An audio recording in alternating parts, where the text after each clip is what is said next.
Hi, I'm Damien Humphreys, I'm Luke Hindmarsh and we are. in Deep Crit. And in this episode, we are in Deep Crit looking at the Traveller role playing game from Mongoose Publishing. And I'm going to start off reading the first paragraph and a half from the introduction to the core rulebook. Kind of sets out their mission statement, and that's what we're going to use to reflect our review on for this game. Traveller is a science fiction role playing game of the far future. A multitude of universes await players, and you will find Traveller is capable of handling almost any kind of science fiction setting, from highly intricate cyberpunk worlds to campaigns spanning entire galaxies where mighty empires clash and suns explode.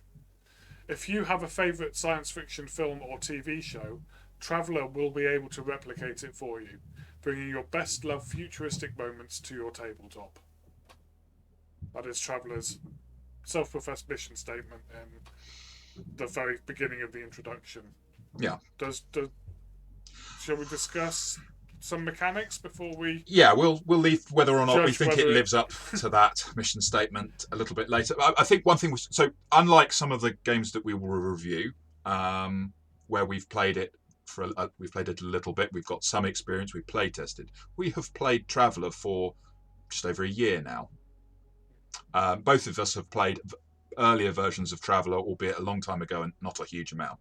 I have run a campaign you've been a player in, and that campaign is not a official campaign. It's a campaign based on one of the set of worlds from one of my books, which I've then used the system for Traveller to try and replicate.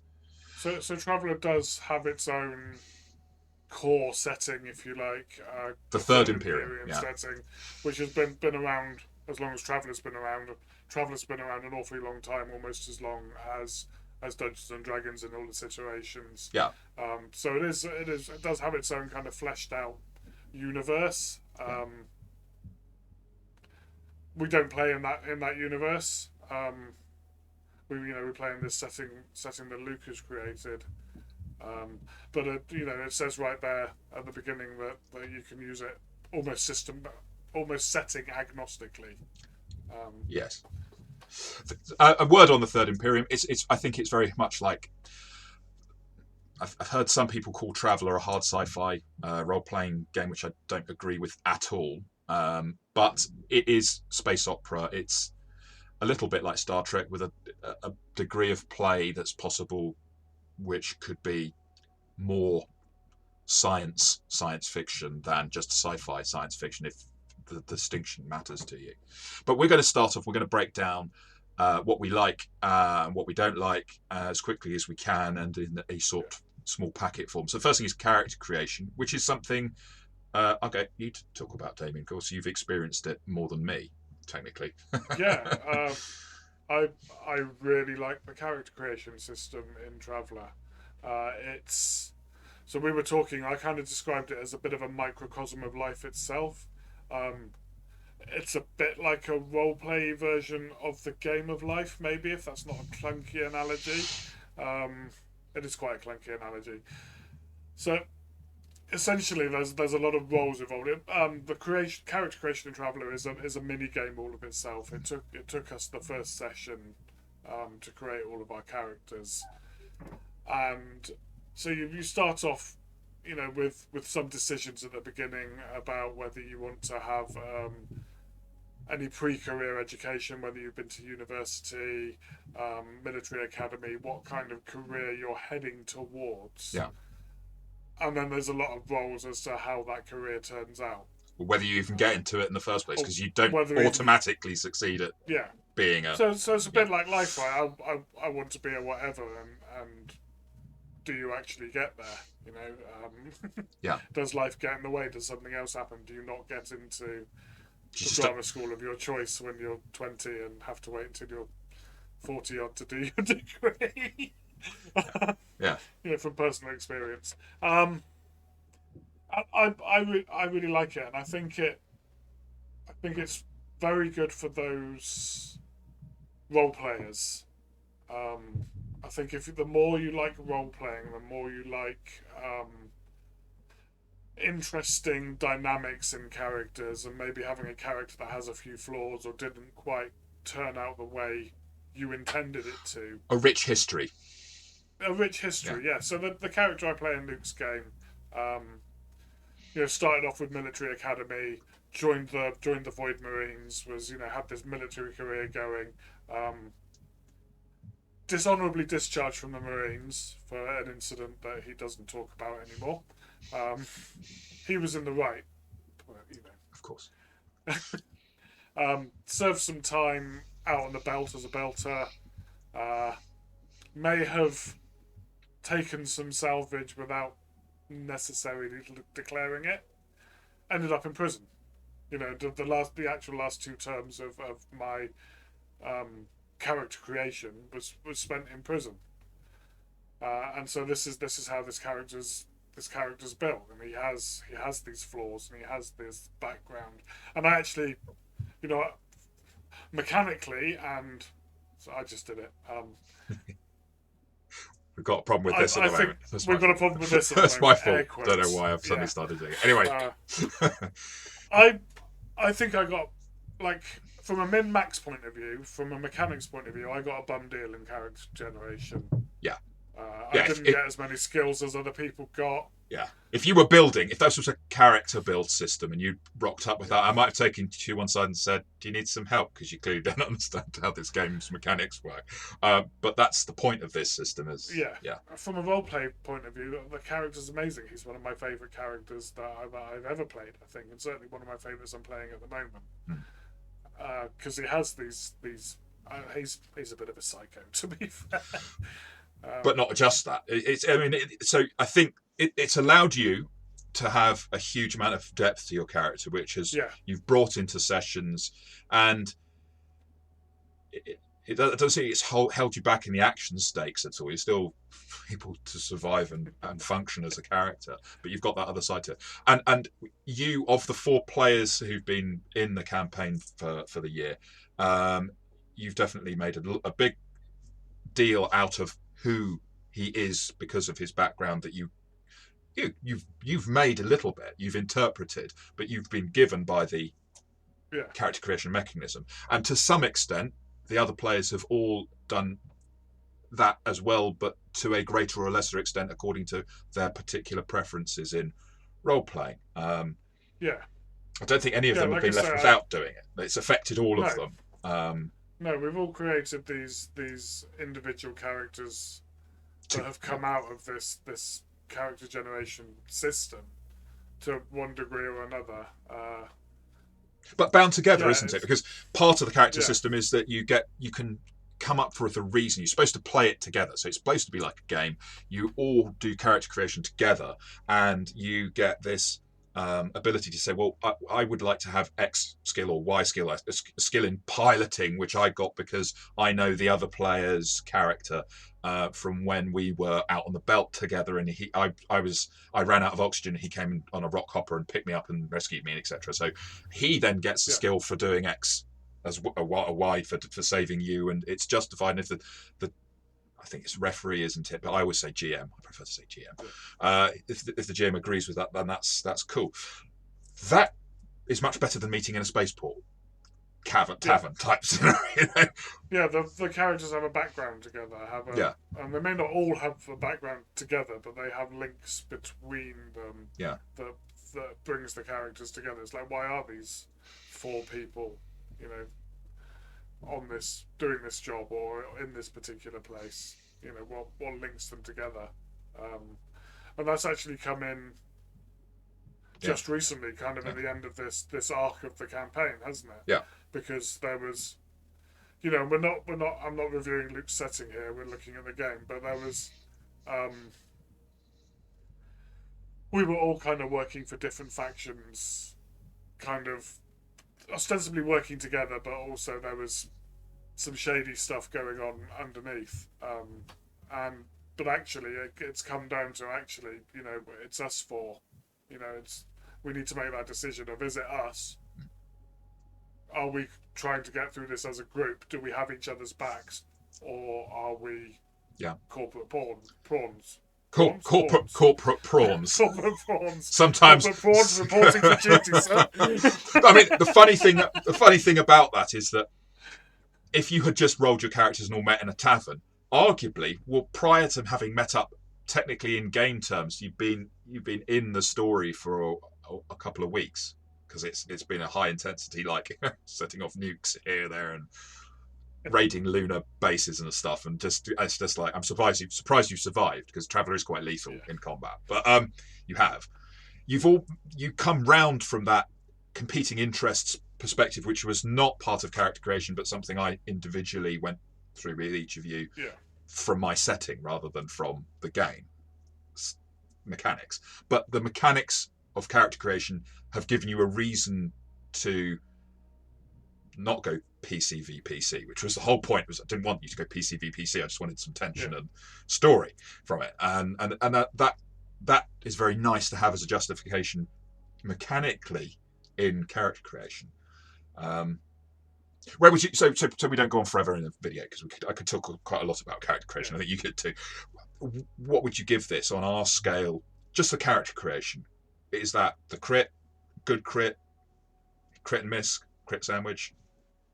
Total crit. I think it's character creation is good crit. It's getting to the top end of good crit as well, I think. Yeah. Is it perfect? No. But it's it's good crit. The character creation mini game is good crit. The loss of some agency is why I agree with you and put it as good crit, and the fact that this will not appeal to people who want to build their character their way and decide everything about it. You will not enjoy this. You might enjoy it and be surprised, but if you know ahead of time that you don't like randomization and such, you're going to be irritated.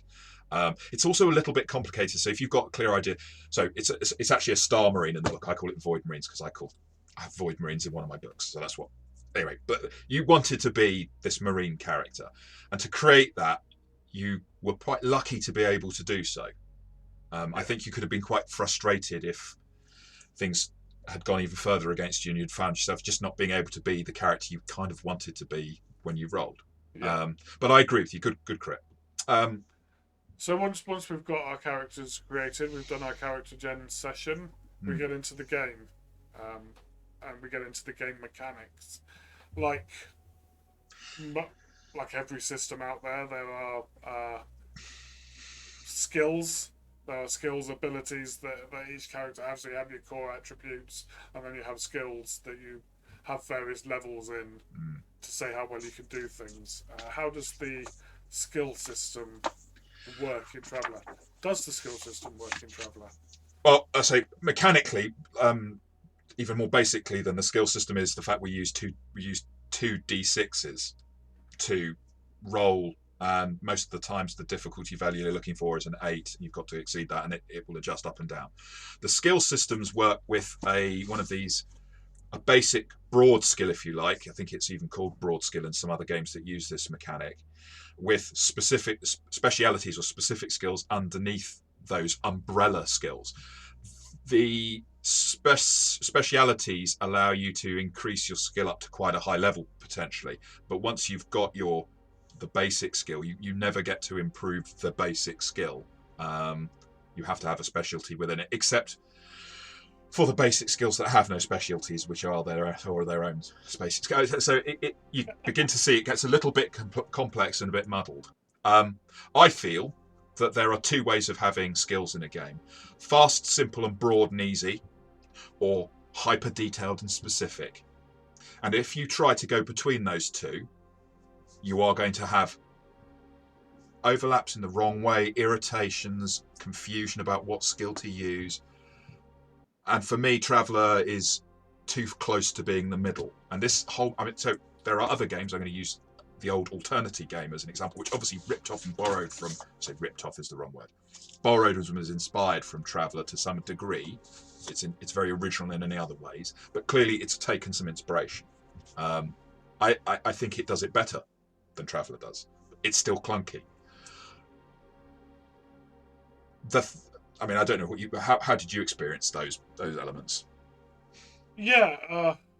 So I do take issues with the way a lot of skill systems and a lot of games work. And I'm kind of with Luke on the either keep it really simple, really broad. I'd say, for example, Alien, Yeah. the role playing game, does that really well Yeah. with a few skills that can cover a lot of things. Or go into hyper detail and go into every kind of little nuance of a skill. Something which like maybe the old top secret SI did, whereas there was so you had your ranged combat, but then you had handguns, shotguns, submachine guns, rifles. Yeah. Each one was a specialty, but in that you could also increase the broad skill. I guess the question is, does the system make sense within itself? I don't think Traveller does particularly well. No. So I think yeah. a lot of roles can be brought down to one specific skill. There's an awful lot of electronics computer roles, for example. Yeah. Some that you would think would have specialities don't. Some of the specialities are a bit kind of pointless.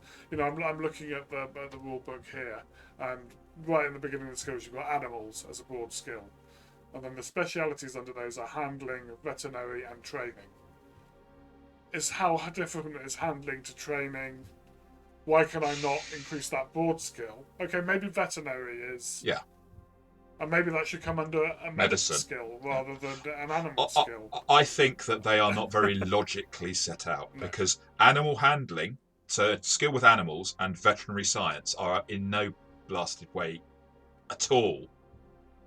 So I'm not saying a vet doesn't need to know how to handle animals, but the idea that I'm good with looking after dogs. Been brought up with dogs. I would be a good dog handler. I know how to deal with dogs. Yeah. That doesn't mean I would be at all able to operate on a dog. And the broad skill allows you to kind of do that. Whereas someone who had a broad skill in medicine, human medicine, or veterinary medicine, or xenobiological medicine for the aliens that you encounter, that would make a lot more sense, that at least you're used to taking a scalpel out, laser or blade, and cutting and stitching things. And this is an organ, as opposed to how to look at a dog and say you're a good boy. It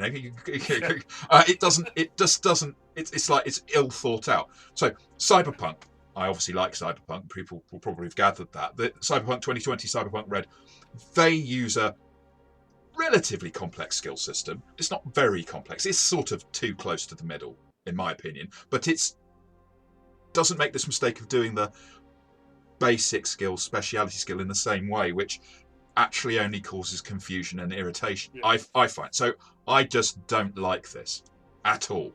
No, I don't either. So my character's quite militaristic. He likes to shoot and stab things. Essentially, that's where he gets his most enjoyment in life from. You like blowing stuff up as well, to be fair to you. Blowing stuff up, he's not quite as good at blowing stuff up as he is at shooting and stabbing it. But quite often blows up afterwards. Yeah. Why?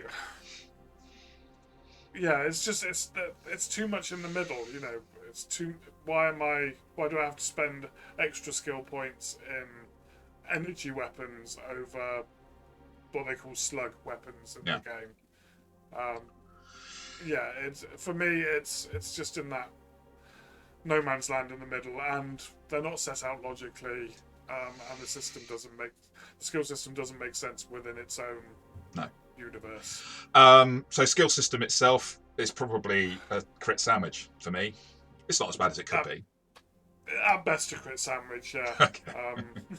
So it's worse than crit and miss. It's close to. Yeah. I don't think it's definitely not the worst skill system I've ever seen, but it's not good. No. Combat. So we cover an awful lot of stuff. The one skill I will say I do like. Yeah. And maybe that's because I have it as my character, is Jack of all trades. Yes. So this lets you basically not take the penalty. So if you're unskilled in a broad group, then you have I think it's a -2 penalty, -3 penalty. -3 to any rolls with that. -3. Straight out. Jack of all trades allows you to reduce that minus for all the other skills. Yeah. So I've got a couple of levels in Jack of all trades, which means I'm actually It's all a that, bit more likely to succeed at the things I don't know about all that time you than spent others are. being a belter and being in prison, Yeah, I think gave you that. yeah, So yeah. you were quite lucky. But at the same time, yeah. I mean, let's move on quickly and try and cover. So what we need to do, talk about combat and experience points very quickly. Yeah. Combat's okay. It's Yeah. not different from that different from lots of other systems. I think it can be quite fast paced. My experience of it, I think it's Yes. relatively fast paced, and it's quite lethal. So I like this. Yeah. Are there combat maneuvers I wish it is? So there are things that we've had you guys wanted to do in combat, which the rules just didn't. I just had to homebrew it on the spot, which is a GM's job always to be able to homebrew stuff to let players try at least to accomplish something reasonable or even unreasonable. But this had some deficiencies in it. I still don't think it's. I think it's okay. I don't think it's terrible. I would pitch it at not. It's a sort of between crit and miss and good crit. At times I feel it's good crit. At other times it irritates me, and I'd say it's crit and miss. So I'm going to say good crit and give it the benefit of the doubt because I've been harsh on skills, but fair. Yeah. I think it's got some. It's pretty fast paced. Yeah, which is nice. It is lethal, which I quite like from especially from this kind of setting that we were playing in. Some players might have issues with that, but it's. Here we go. Realistic. Is it realistic? I don't know. It's a science fiction game. But getting shot can lead to huge problems pretty quickly, which I'm fairly sure is like would happen in real life. Yeah. Healing isn't magical and quick. It's slow. The action economy is okay. So you get free actions and you get stuff that take minor actions and major actions and then extended actions and so on. It's the action economy is okay. I would argue that the rules, there's some homebrewing that's needed. So the grappling isn't particularly well dealt with.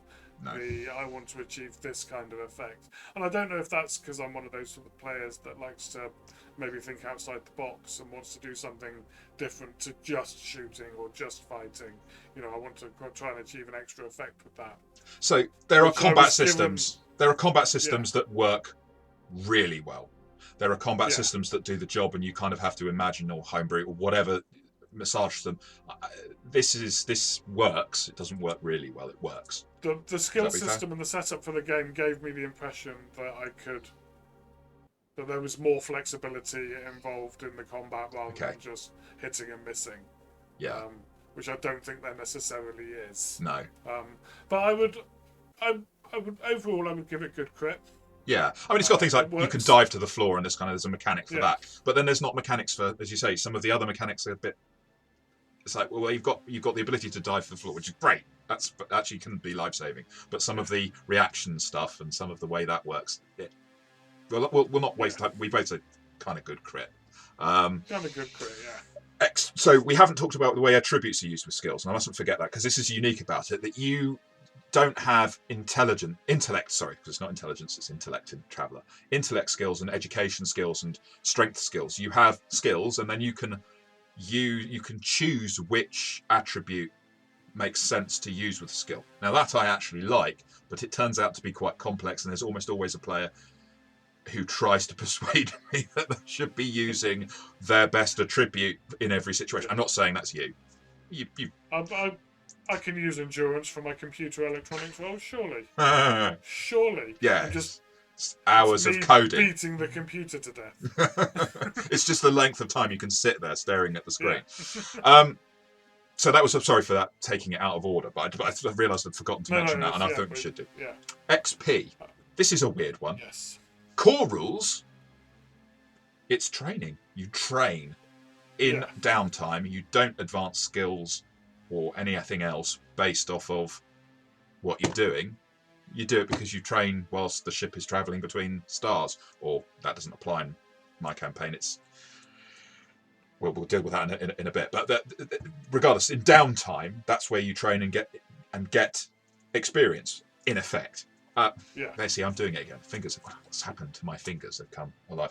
And then there's the compendium rules that work with, you can award XP points to spend on skills from a session. Yeah. As a player, which would you rather have? So we're dealing with I the like, core book, the core rules. Was that good? I I like the XP system. Yeah, I like to be rewarded for what I achieve in game, or even what I attempt in game. yeah, Don't necessarily always achieve it. And I like the way that at the end of a session, we kind of everyone gets one or two general experience points, which can be put anywhere, and then you say, what other skills have you used that you would like an experience point for, and yeah. then it's up to us to kind of argue our case. So to some extent, that's me taking my own take on Yeah, taking my own take. I forgot to but how to speak, but you know what I mean. It's my way of using their optional rules in another book you'd have to buy. It's not in the core rule book. You have to buy another book yeah, to get to this.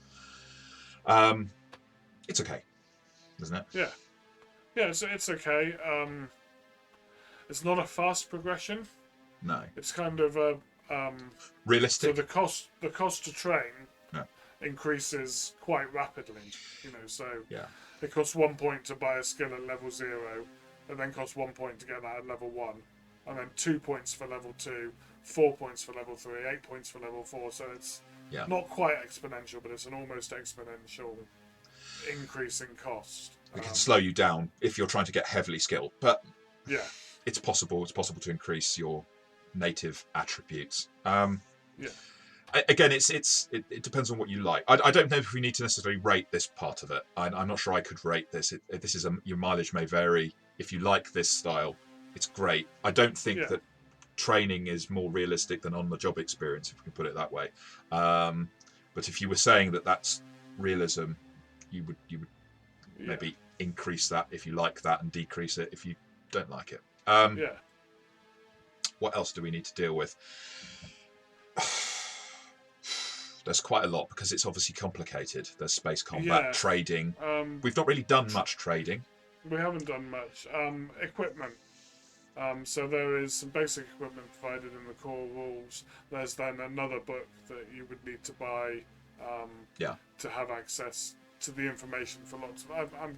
I guess you could create those things yourselves, but there is a whole another book of equipment. Yeah.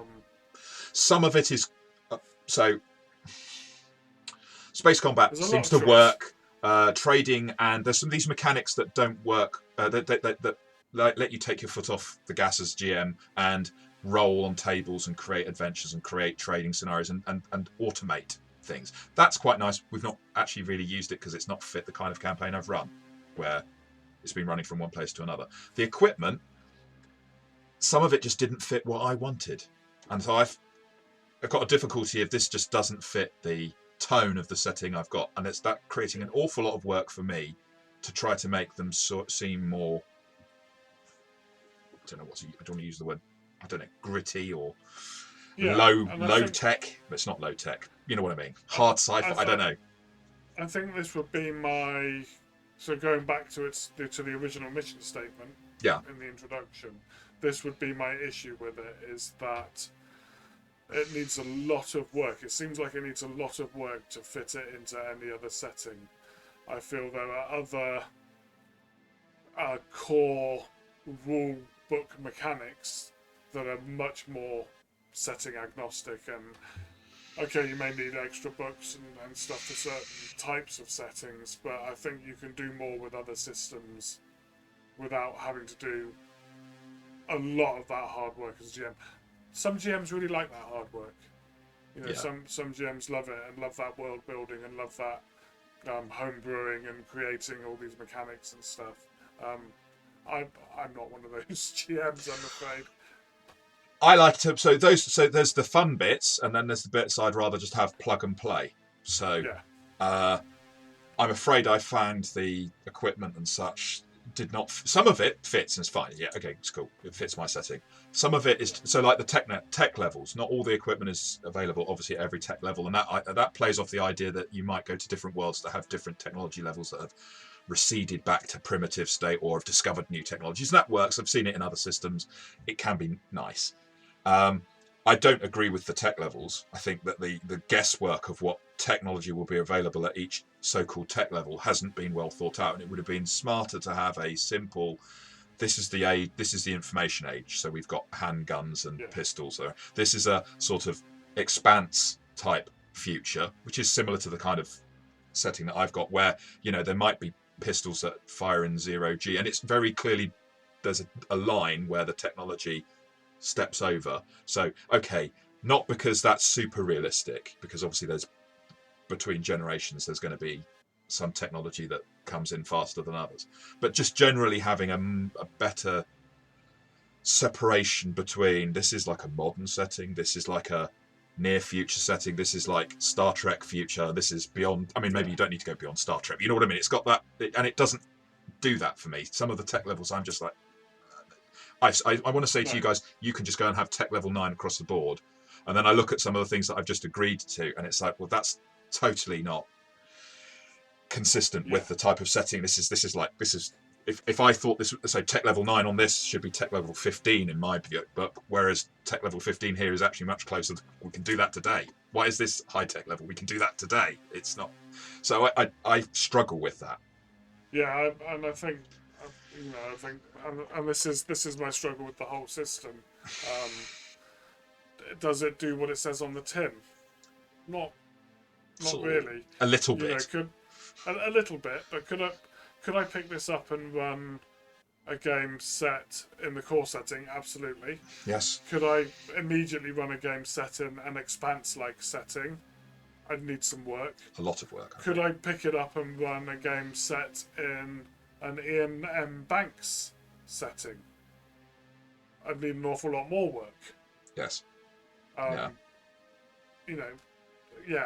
So I think overall, I'm going to put the system as a whole as crit and miss.